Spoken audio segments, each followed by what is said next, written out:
These right here are just the trim pieces that I've decided to build for the bottom. I don't know if this is going to show up on camera, but they go on the very, very bottom. I could tell when I pointed it out that the bumper was too far away. Here, check this out real quick. Pieces that I'm cutting go right here, just kind of trim off the bottom. I got this side done, got this side here done, center done, and so now working on the other side of it.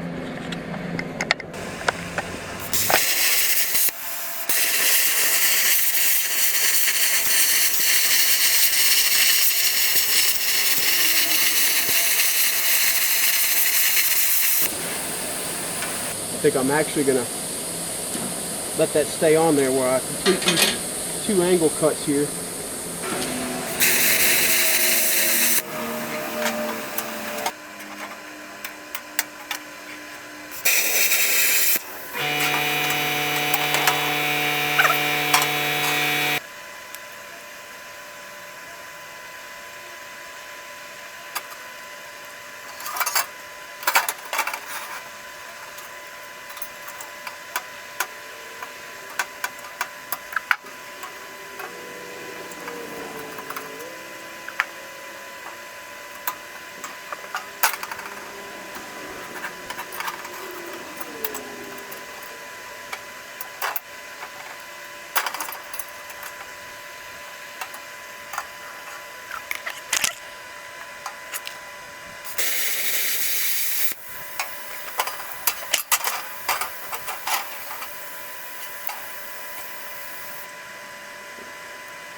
Alright, so here's something I kind of went back and forth with on this bumper. I wasn't sure that I was going to do it, and now I'm not sure why I was thinking that I wasn't going to do it.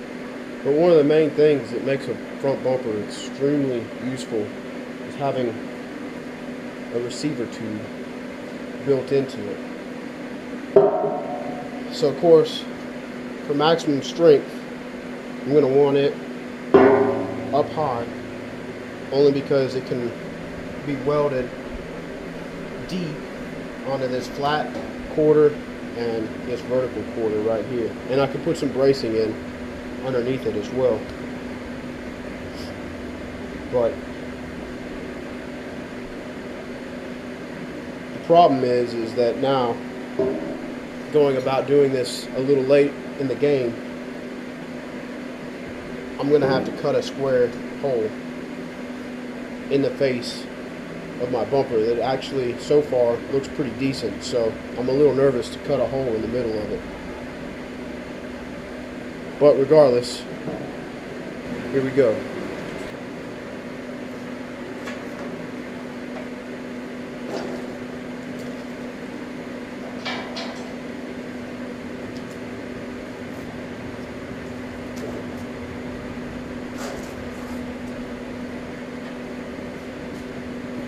Alright, so I guess this is going to be good practice for when I cut the slits in the front of the bumper here and on the sides. For when I cut the holes for the LED light bars that I'm going to put in. So I wanted to film this section of it because I'm really kind of nervous about it, so I figured I might as well go ahead and film the destruction of something that I worked so hard on.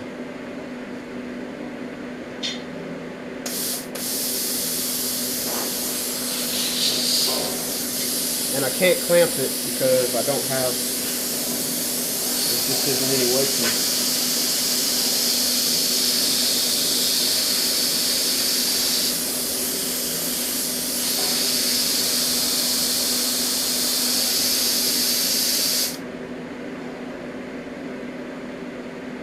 Alright guys, here we go.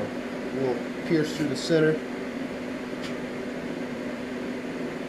Just go for it.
Alright, so before I weld in the receiver tube, I'm going to pick this up for just a second.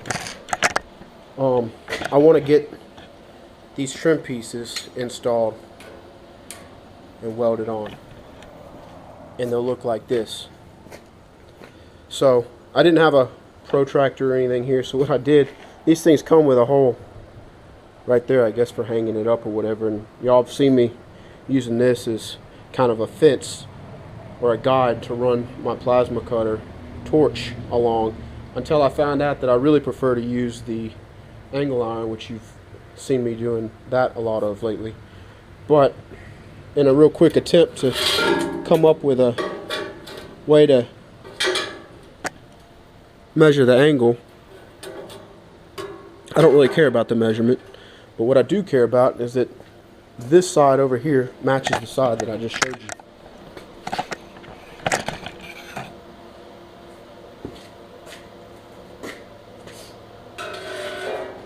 I ended up buying these at Harbor Freight today. I think they were like, I don't know, they had some there for $5. I think I upgraded to the $7 pair. I've had a pair of welding gloves before. I liked them. Somehow I only ended up with one. And so anyway, I've been welding without a jacket or really anything on. And I never knew, you know, how quickly